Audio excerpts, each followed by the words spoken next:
दोस्तों आज की दुनिया में किसी पर भी भरोसा करना कितना मुश्किल हो गया है, इस बारे में तो आप लोग जानते ही हैं। क्योंकि जिस शख्स को हम अपने दिल के सबसे ज्यादा करीब समझते हैं, अक्सर वो लोग हमें धोखा ही देते हैं। कुछ ऐसा ही होता है आज की इस कहानी में जूलियट नाम की एक लड़की के साथ। ये जो लड़की है जूलियट, ये अपने काम के सिलसिले में एक नए शहर में शिफ्ट होती है, जहाँ पर ये एक रूम को रेंट करती है। लेकिन वो बेचारी ये नहीं जानती थी कि इसी घर का मालिक, जिसका नाम मैक्स है, जो कि उससे हमेशा से अच्छे से बात किया करता। और जूलियट को कभी भी उसके बारे में ऐसा नहीं लगा कि उसके साथ कुछ गलत कर सकता है। लेकिन इस आदमी मैक्स के मन में कुछ अलग ही मैल था। क्योंकि जब भी जूलियट जब रात में आकर अपने रूम में सो जाया करती, तो ये मकान मालिक चुपचाप उसके रूम में आकर उसके साथ हर रोज बहुत ही अजीबोगरीब हरकतें किया करता। हर दिन जूलियट को कुछ तो ऐसा लगता कि उसके साथ कुछ हो रहा है, लेकिन वो समझ नहीं पाती। इसलिए वो पूरे घर में कैमरास लगवा देती है, और जो नज़ारा वो देखती है, ये देखकर उसकी हालत खराब हो जाती है। तो आखिर अब वो इस सिचुएशन का सामना कैसे करेगी, चलिए जानते हैं आज के इस कहानी से। फिल्म का नाम है रेजिडेंट। कहानी की शुरुआत होते ही हमने जूलियट नाम की एक लड़की को देखा, जो कि एक नर्स है और शहर के ही हॉस्पिटल में काम किया करती है। खैर अब इसके बाद काम से जब वापस जूलियट अपने रूम पर आती है, तो वो किसी बात के चलते सो नहीं पाती। क्योंकि दरअसल जूलियट का हाल ही में ब्रेकअप हुआ है और इसी वजह से वो डिस्टर्ब्ड है। खैर अब अगले दिन जूलियट अपना पर्सनल एक रैंडम अपार्टमेंट देखने के लिए जाती है, लेकिन उसे ये अपार्टमेंट बिल्कुल भी पसंद नहीं आता।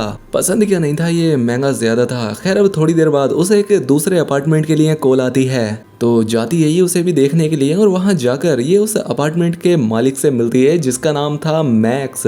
मैक्स बड़े ही प्यार से जूलियट से बात करता है और इसे अपना अपार्टमेंट भी दिखाने लगा। और जूलियट को इसका ये कबाड़ अपार्टमेंट बड़ा पसंद आया, क्योंकि इसकी कीमत बहुत ज्यादा कम थी। हालांकि अपार्टमेंट काफी बड़ा लग रहा था, तो जूलियट को लगता है कि इसके पैसे बहुत ज्यादा मांगेगा ये बंदा।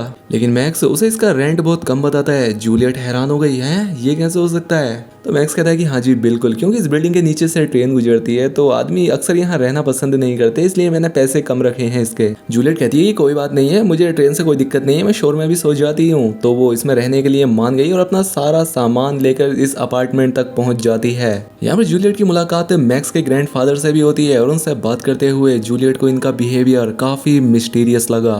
खैर अब रात में जब जूलियट अपने रूम में सो रही थी, तो उसे यहाँ पर किसी के होने का एहसास होता है। लेकिन जब ये रात में उठकर चेक करती है, तो इसे यहाँ पर कोई दिखाई नहीं देता। अब ये देखकर जूलियट वापस सोने बेड पर चली जाती है, यानी कि कोई तो है जो कि जूलियट पर नजर रख रहा है। खैर अब जूलियट जब शाम को काम करके अपने अपार्टमेंट वापस आती है, तो उसे अपने दरवाजे पर रखा एक गिफ्ट मिलता है। ये देखकर जूलियट को लगता है कि ये शायद मैक्स नहीं रखा होगा। और ये देखकर जब वो मैक्स को थैंक्स बोलने जाती है, तो मैक्स उसे बोलता है कि नहीं, ये गिफ्ट मैंने नहीं दिया है, बल्कि मेरे ग्रैंडफादर ने दिया है। ये सुनकर जूलियट मैक्स के ग्रैंडफादर को थैंक्स बोलने जाती है, लेकिन ये बुड्ढा भी बड़ा कमीना था। ये उसे अकेला देखकर उस पर लाइन मारने लगा और बहुत सारा वक्त अपने साथ बिताने की उससे बात कहता है। लेकिन जूलियट समझ जाती है कि अरे ये बुड्ढा तो ठगी है, तो वो काम का बहाना लगाती है और यहाँ से निकल जाती है। खैर अब अगले दिन जब जूलियट अपने फ्रेंड के साथ एक आर्ट एग्जीबिशन में होती है, तो यहाँ पर इतने में मैक्स भी आ गया। और क्योंकि वो जूलियट से बड़े प्यार से बात किया करता था और जूलियट को भी उसका ये अंदाज बड़ा ही पसंद आता है, तो वो यहाँ पर काफी देर तक बातें करते रहते हैं। इसके बाद जूलियट मैक्स को घर चलने के लिए बोलती है, और ये दोनों साथ में घर जाने लगे। और रास्ते में चलते चलते इन दोनों में अब काफी अच्छी खासी दोस्ती हो चुकी थी। तभी यहाँ पर हमने जूलियट के एक्स बॉयफ्रेंड जैक को देखा, जो कि दूर से उसे देख रहा था। खैर जब मैक्स जूलियट को उसके रूम के दरवाजे पर छोड़ता है, तो जूलियट के मन में उसके लिए अट्रैक्शन आ जाता है और वो उसे किस कर लेती है। लेकिन मैक्स उसे ऐसा करने से रोक देता है, जिससे जूलियट को काफी अपने आप पर शर्मिंदगी महसूस हुई। तो इसलिए वो मैक्स को सॉरी बोलकर वहां से चली जाती है।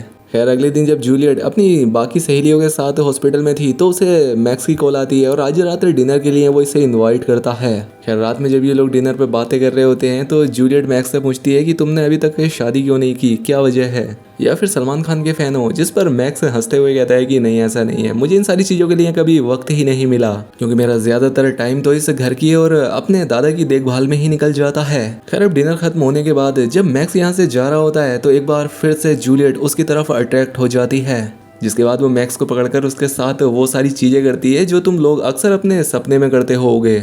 लेकिन यहाँ पर एक सस्पेंस से रिवील होता है, ये जो मैक्स नाम का बंदा था, ये जूलियट को पहले से ही जानता है। दरअसल एक बार जब अपने ग्रैंडफादर को हॉस्पिटल लेकर आया था तो इसने पहली बार जूलियट को वहां देखा था और यहीं पर मैक्स को इस बात का भी पता लगा था कि जूलियट अपने लिए एक अपार्टमेंट ढूंढ रही है। तो इसलिए मैक्स ने जूलियट को अपना अपार्टमेंट किराए पर देने के लिए कॉल किया। यहाँ पर हमें ये भी पता लगता है कि उस रात जिसकी परछाई हमने जूलियट के कमरे में देखी थी वो कोई और नहीं बल्कि मैक्स ही था, क्योंकि मैक्स ने अपने घर को इस तरह से डिजाइन कर रखा था कि वो जब चाहे अपने घर के किसी भी कमरे में आ जा सकता था। और जब से जूलियट यहाँ इसके घर रहने आई है वो हर रात चुपके से उसके रूम में आता है, जिससे हमें ये बात तो समझ आ जाती है कि मैक्स नाम का बंदा थोड़ा साइको है और ये जूलियट के लिए पागल है। वही अब सीन प्रेजेंट में आ जाता है जहाँ पर कि जूलियट और मैक्स एक साथ थे, लेकिन यहाँ पर जूलियट का मन बदल जाता है और वो उससे मैक्स से कहती है कि देखो अभी हम ये सब नहीं कर सकते, क्योंकि जूलियट अभी भी अपने एक्स बॉयफ्रेंड से प्यार किया करती है। और जब उसने ये बात मैक्स को बताई तो वो बिना कुछ बोले यहाँ से चला जाता है। फिर अगले दिन मैक्स जूलियट का पीछा करते हुए सुपरमार्केट तक चला जाता है, जहाँ पर जूलियट उससे कल रात के लिए माफी मांगती है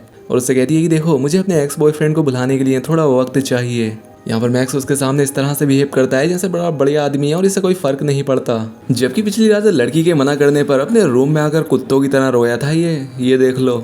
उसी रात हम जूलियट को उसके रूम में सोता हुआ देखते हैं, जहाँ पर कि चुपके से मैक्स आता है और उसे छूने लगा। लेकिन जब जूलियट की नींद खुलने लगती है तो वो उसके कुछ समझने से पहले ही यहाँ से निकल लिया। अब शक होने पर जूलियट पूरे घर को चेक करने लगती है और इस बीच उसे एक खाली कमरा मिलता है, जिसकी मदद से ही मैक्स उसके रूम में अक्सर आता जाता है। फिर अगली सुबह जूलियट मैक्स को उस खाली कमरे के बारे में बताती है तो मैक्स उससे कहता है कि कोई नहीं, मैं इसे ठीक कर दूंगा।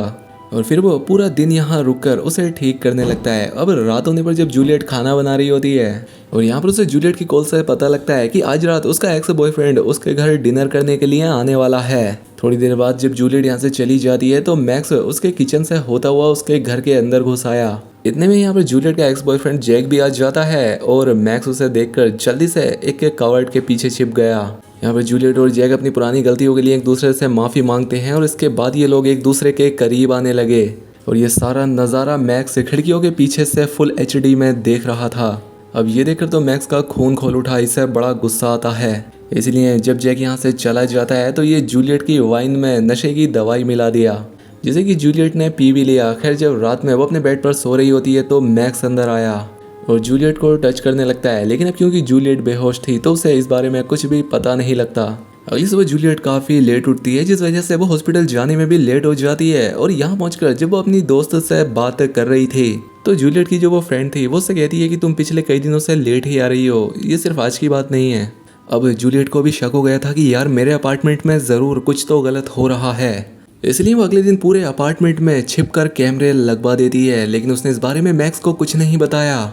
वहीं मैक्स को देखते हैं जो कि अपने ग्रैंडफादर को ड्रग्स का ओवरडोज देकर उनकी जान ले लिया, क्योंकि वो उसकी काफ़ी ज़्यादा इंसल्ट किया करते थे। खैर अब उसी रात मैक्स जूलिया और जैक को एक साथ डिनर करते हुए देखता है, जिसे देखकर वो और भी ज़्यादा गुस्सा हो जाता है। खैर अब जैक जब अपने घर जा रहा होता है तो मैक्स उसे सीढ़ियों से धक्का देकर नीचे गिरा देता है। वहीं जब जूलियट घर आकर कैमरे की रिकॉर्डिंग चेक करती है तो उसे यहाँ पर कुछ भी नहीं दिखता, जिसके बाद वो अपना कंप्यूटर बंद करके आराम से वाइन पीने लगती है, जिसमें पहले से ही मैक्स ने नशे की दवाई मिला रखी थी। और जब जूलियट उसे पीकर बेहोश हो जाती है तो मैक्स फिर से उसके रूम में आता है और वही चीज़ें करता है जो कि वो अक्सर इसके साथ हर रोज किया करता था। लेकिन इस बीच जूलियट को होश आ जाता है तो मैक्स जल्दी से उसे बेहोशी का इंजेक्शन दे देता है। इस वजह से जूलियट बेहोश हो जाती है और इसी वजह से वो अगले दिन फिर से देरी से उठती है, इसलिए वो जल्दी जल्दी में हॉस्पिटल जाने के लिए तैयार होने लगी। लेकिन तभी उसे अपने बेड के नीचे से उस इंजेक्शन की कैप मिलती है, जिससे वो समझ जाती है कि मुझे ज़रूर कोई ना कोई रात में बेहोशी का इंजेक्शन दे रहा है। जिसके बाद जूलियट हॉस्पिटल जाकर अपना ब्लड और यूरिन टेस्ट कराती है, जिससे वो जान पाए कि उसे कोई ड्रग्स तो नहीं दे रहा है। इसके बाद जूलिया को जैक का मैसेज आता है, जिसमें उसने लिखा हुआ था कि वो आज रात फिर से उसके घर डिनर के लिए आ रहा है। दूसरी तरफ हम मैक्स को देखते हैं जो कि जूलियट के रूम में आकर उसकी चीज़ों को छूने लगता है। लेकिन इतने में ही यहाँ पर जैक भी आ जाता है और वो उसके घर में आकर मैक्स के उस सीक्रेट दरवाजे को देख लेता है। लेकिन इतने में ही हमने मैक्स को उसके पीछे खड़ा हुआ दिखाया, लेकिन ये सीन यहाँ कट हो जाता है। वहीं हम हॉस्पिटल में जूलियट को देखते हैं, जिसे अपना ब्लड रिपोर्ट देखकर समझ आ जाता है कि उसके खून में ड्रग्स हैं। ये देखकर जूलियट काफ़ी ज़्यादा डर जाती है और वो मैक्स को कॉल करती है ताकि वो उसे अपने घर जाने से रोक ले। लेकिन बहुत कोशिश करने के बाद भी जैक अपना कॉल नहीं उठा था। इसके बाद वो अपने घर जाकर अपनी CCTV फुटेज को चेक करने लगी, जहाँ पर वो जान जाती है कि उसे हर रात ड्रग्स देने वाला कोई और नहीं बल्कि मैक्स है। ये देखकर जूलियट बहुत ज़्यादा डर जाती है, लेकिन तभी उससे मिलने के लिए यहाँ मैक्स आ गया। और यहाँ पर वाइन की बोतल भी लेकर आया था। यहाँ पर जूलियट उससे काफ़ी नॉर्मल बातें करती है जैसे कुछ पता ही ना हो इसे, और इसे इस पर शक ना हो जाए कि इसे सब पता लग गया है। अब मैक्स उसे वाइन पीने के लिए देता है, लेकिन जूलियट बहाना बनाकर उससे मना कर देती है क्योंकि अब वो जानती थी कि मैक्स मेरे साथ क्या करता आ रहा है। अब मैक्स को भी शक हो गया था कि जूलियट को शायद सब पता लग गया है, इसलिए वो एक ड्रग्स वाले इंजेक्शन लेकर जूलिया को बेहोश करने की कोशिश करता है। लेकिन तभी जूलिया के चाकू निकालती है और उसने मैक्स पर अटैक कर दिया। अब इन दोनों के बीच यहाँ पर एक खतरनाक लड़ाई होने लगती है, लेकिन जूलियट किसी तरह से अपना पीछा उसे छुड़ाकर खुद को बाथरूम में लॉक कर लेती है। थोड़ी देर बाद जब जूलियट बाथरूम के मिरर में अपने आप को देख रही थी तो उस मिरर से ही हाथ निकालकर मैक्स उसे पकड़ लेता है और उसे मारने की कोशिश करने लगा, लेकिन जूलियट एक बार फिर से उस पर हमला कर देती है और यहाँ से भागने लगी। भागते हुए जूलियट एक रूम में जाती है जहाँ पर उसे एक पंचिंग मशीन मिली। वो उस मशीन को अपने हाथ में लेकर यहाँ से बाहर निकलने का रास्ता ढूंढने लगती है, लेकिन तभी मैक्स ने यहाँ आकर उसे घूसा मारकर नीचे गिरा दिया। इसके बाद जैक जूलियट की जान लेने ही वाला था, लेकिन जूलियट ने ऐन वक्त पर उस पंचिंग मशीन से मैक्स पर हमला कर दिया, जिससे मैक्स बहुत ज्यादा घायल हो जाता है। लेकिन बावजूद इसके भी ये उसे फिर से पकड़ने की कोशिश करता है, लेकिन जूलियट उसे किसी तरह से बचकर स्टोर रूम में आ जाती है और यहाँ पर उसे पुराने बॉयफ्रेंड जैक की बॉडी भी मिलती है जिसे कि मैक्स ने ही मार दिया था। थोड़ी देर के बाद यहाँ पर मैक्स भी आ जाता है और जूलियट उस पर पीछे से हमला करने की कोशिश करती है। उसने उस पंचिंग मशीन से मैक्स पर बार बार हमला किया और इस बार उसकी जान ले ली और इस तरह से वो अपने आप को इस दरिंदे से आज़ाद कर लेती है। तो दोस्तों, आपको कैसी लगी इस फिल्म की कहानी हमें कमेंट करके ज़रूर बताएं। चैनल पर पहली बार आए तो सब्सक्राइब भी कर लें। मिलते हैं ऐसी ही अगली शानदार वीडियो में।